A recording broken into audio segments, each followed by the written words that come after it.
Welcome back. Today's task is to put that in here. Come and look at the tight fit that I got. Can you see up in there? So, spare tire, fiberglass body, my tank goes right up in there.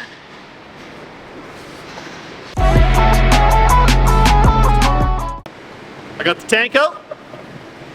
New tank. If you didn't guess, yes, I'm doing a fuel tank.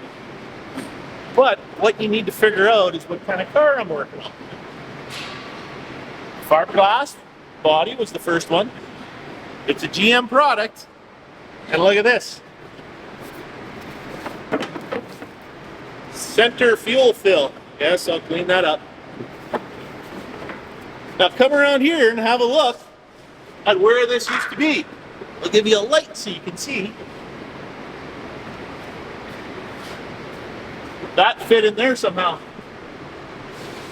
So after we coat that tank, probably, I don't know, maybe a week and a half, depending on their schedule, he'll come back, I'll bring you guys back in, and we'll set it back in, see how it goes.